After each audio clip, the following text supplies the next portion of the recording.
Dune part 2 screen మీద cinema చూస్తుంటే ఆ విజువల్స్ ఇంకా సౌండ్ డిజైన్కి ఆలో ఉండిపోతాం. ఎంత బాగుందంటే ఒకసారి చూస్తే సరిపోదు, సినిమా 2-3 టైమ్స్ చూడాల్సిందే అసలు. నువ్వు నీ కళ్ళతో చూసావా? కళ్ళు చెదిరిపోయేలా ఉంది Varma. Mind blowing. Hello everyone, welcome to our channel సినిమామయం. ఈ రివ్యూని 2 పార్ట్స్గా డివైడ్ చేద్దాం. ఫస్ట్ పాజిటివ్స్ అంతా మాట్లాడుకున్నాక నెగిటివ్స్ చెప్పేటప్పుడు డైరెక్టర్ డెనీ విలెనెవ్ బుక్ నుంచి ఎలా డీవియేట్ అయ్యారు, అది మూవీ మీద ఓవరాల్గా నెగిటివ్ ఇంపాక్ట్ ఎందుకు ఇచ్చింది అనేది డీటెయిల్గా కంపేర్ చేసి చూద్దాం. సో వీడియో లాస్ట్ వరకు అయితే తప్పకుండా చూడండి. అలాగే ఈ వీడియో నచ్చితే లైక్ అండ్ షేర్ చేయండి, ఇంకా మా ఛానల్ సబ్స్క్రైబ్ కూడా చేసుకోండి. Dune part 2 directed by Denis Villeneuve. Dune book adaptation అంటే మామూలు విషయం కాదు అసలు ఫస్ట్ పార్ట్ ఎంత ఫ్లాలెస్గా అడాప్ట్ చేశారు, వేరే లెవెల్లో ఉండేసరికి సీక్వెల్కి ఎక్స్పెక్టేషన్స్ బాగా పెరిగిపోయాయి అండ్ చాలా బాగా హ్యాండిల్ చేశారు కూడా. స్టోరీ మీద కొంచెం లిబర్టీస్ తీసుకున్న బిగ్ స్క్రీన్కి తగిన అడాప్టేషన్ అని చెప్పొచ్చు. బుక్లో వర్డ్స్ నుంచి స్క్రీన్ ప్లే రాసుకొని వరల్డ్ బిల్డ్ చేసి ఈ స్కేల్లో ఎఫర్ట్ పెట్టి హోల్ హార్టెడ్గా మూవీ చేశారు. అవుట్పుట్ అయితే వేరే లెవెల్లో ఉంది. టెక్నికల్ ఆస్పెక్ట్స్లో అయితే సినిమాని తప్పు పట్టేదే లేదు అసలు. ప్రతి department gave their best. Cinematography by Greig Fraser mind blowing, plus ఆ విజువల్ ఎఫెక్ట్స్ అయితే సెకండ్ టు నన్ అండి. ఇంత బాగున్నాయంట్రా మావో అనుకుంటాం. ప్రతి సీన్లో సీజీఐనే లేదనిపిస్తుంది. ఆ వరల్డ్ని అంత రియలిస్టిక్గా చూపించారు మనకి.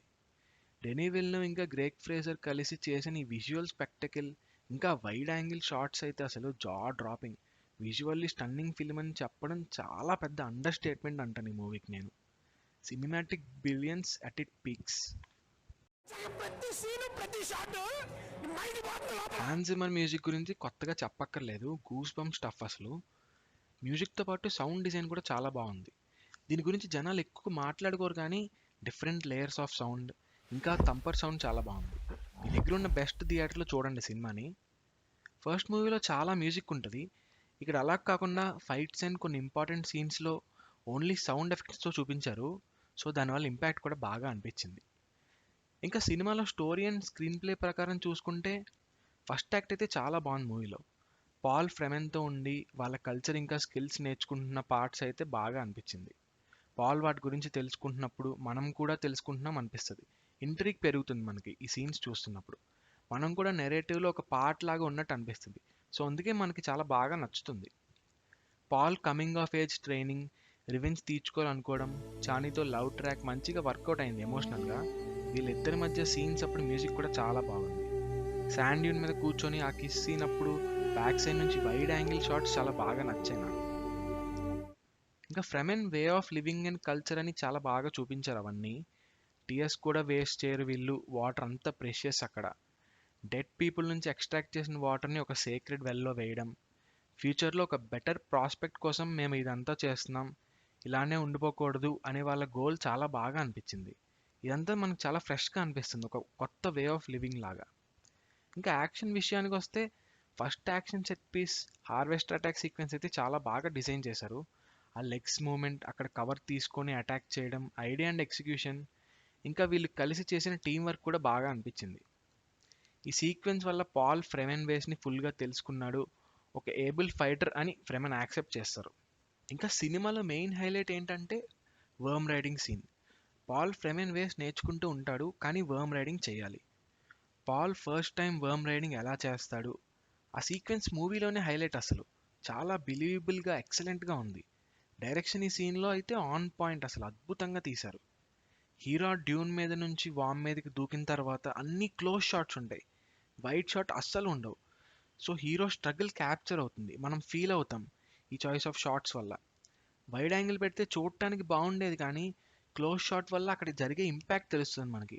ఒక్కసారి కాలు మీద నుంచున్నాక ఒక ఎక్సెప్షనల్ మ్యూజిక్ వచ్చింది, అప్పుడు వైడ్ యాంగిల్లో కనిపిస్తుంది పాల్ వామ్ రైడ్ చేయడం.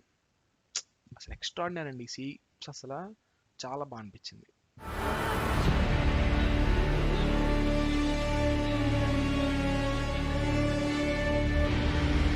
ఫేడ్ రావుతో ఇంట్రడక్షన్ సీన్, క్యారెక్టర్ని సైకాటిక్గా రూత్లెస్గా చూపించడం అండ్ ఎరీనాలో ఫైట్ బాగుంది. ఇంకా హాకనెన్ వరల్డ్లో ఎక్స్టీరియర్స్ని బ్లాక్ అండ్ వైట్లో చూపించారు డిఫరెంట్గా. ఇంటీరియర్స్లో కలర్ ఉన్నా సరే ఎక్స్టీరియర్ సీక్వెన్సెస్ మొత్తం బ్లాక్ అండ్ వైట్ని యూజ్ చేద్దామని చాయిస్ తీసుకున్నారు, అది కొంచెం డిఫరెంట్గా అనిపించింది. Show me who you are.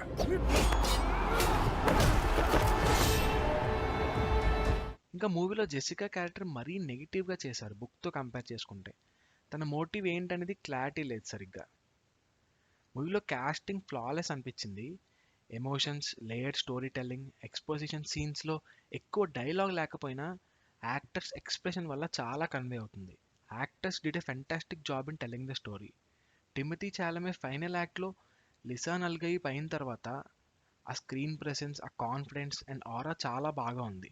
Acting అయితే పీక్స్ అనిపించింది ఈ సీన్స్లో. యాక్టర్స్ అందరూ చాలా మంచి పర్ఫార్మెన్స్ ఇచ్చారు. పాల్ ఇంకా జెసికా వాయిస్ యూస్ చేసే సీన్స్ ఫ్రైట్నింగ్గా అనిపించాయి. లాస్ట్లో రెవరెండ్ మదర్ని సైలెన్స్ అని పాల్ అనేటప్పుడు భయపడుతుంది నిజంగా ఆవిడ. Consider what you're about to do, Paul Atreides. ఇలా మోస్ట్ ఆఫ్ ద మూవీ చాలా బాగా వెళ్తుంది. కాకపోతే ఫైనల్ యాక్ట్ కొంచెం కన్ఫ్యూజింగ్ అండ్ రష్ట్గా అనిపించింది. మూవీ 2 hours 45 minutes లాంగ్ ఉంది. కానీ 3 hours ఉండుంటే ఇంకొంచెం క్లారిటీ అండ్ ఎమోషనల్ కంప్లీట్నెస్ వచ్చేదేమో మరి.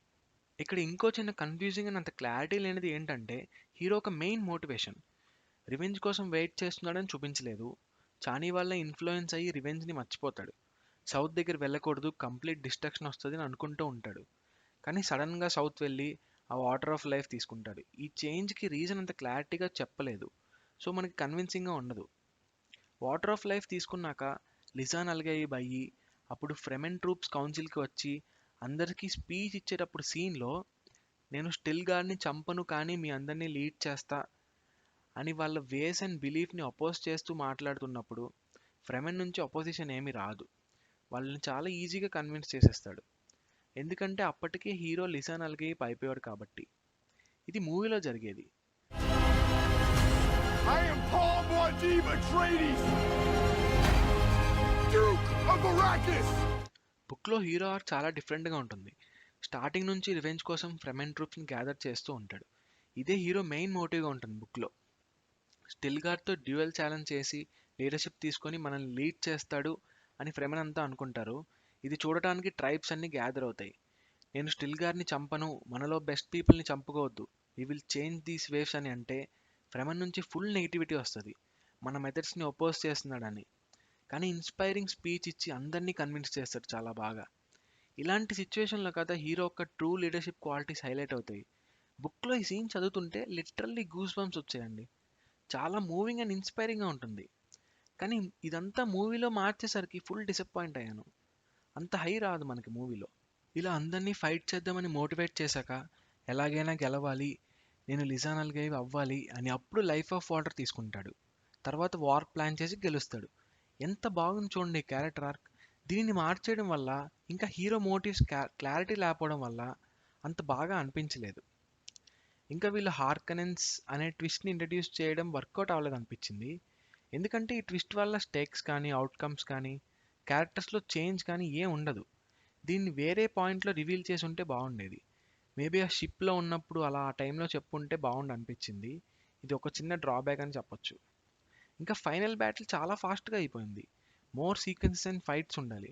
కొంచెం టెన్షన్ అండ్ సస్పెన్స్ బిల్డ్ చేసి ఆ శాండ్ స్టామ్స్ని, వర్మ్స్ని ఎలా యూజ్ చేసుకుని గెలిచారు అని చూపించి ఉండుంటే ఫైనల్ పే ఆఫ్ అనేది ఇంకా సాటిస్ఫాక్షన్ వచ్చి ఉండేది. ఓవరాల్గా అయితే డ్యూన్ పార్ట్ 2 ఒక great and exceptional looking film. ఒక్కసారి చూస్తే సరిపోదు, ఆ విజువల్స్ అంతా బాగున్నాయి. బుక్ అడాప్టేషన్స్లో ఎప్పుడు డిబేట్స్ ఉంటాయి కానీ ఫస్ట్ పార్ట్ అంత పర్ఫెక్ట్గా తీసాక సెకండ్ పార్ట్లో డెనీ స్టోరీ లిబర్టీస్ తీసుకోవడం వల్ల కొన్ని డ్రాబ్యాక్స్ వచ్చాయి. హీరో మోటివ్స్ క్లారిటీగా లేదు. ఫైనల్ బ్యాటిల్ ఇంకా ఎక్కువ చూపించి పే ఆఫ్ బాగా ఇస్తే బాగుండు అనిపించింది. ఇది తప్ప మిగతా అంతా ఎక్సెప్షనల్గా హ్యాండిల్ చేశారు డైరెక్టర్. డ్యూన్ మెస్సయా మూవీ కూడా చేస్తారని ప్లాన్స్ ఉన్నాయి. బట్ ఈ ఫిలిం ఎండింగ్ అయితే కొంచెం కంప్లీట్గానే అనిపించింది. నెక్స్ట్ పార్ట్ని సెటప్ చేసేలా, ఇంకా ఎమోషనల్ అండ్ ఏం జరుగుతుంది అనే అన్సర్టనిటీతో ఎండ్ చేశారు మూవీని. థర్డ్ పార్ట్ కోసం అయితే వెయిటింగ్. ఇలాంటి సినిమాలు ఎప్పుడు రావు, వచ్చినప్పుడే చూడాలి. మీరైతే చాలా బాగా ఎంజాయ్ చేస్తారు. సో తప్పకుండా మూవీని అయితే చూడండి. So that is it guys. See you next time with another exceptional movie. Until then bye.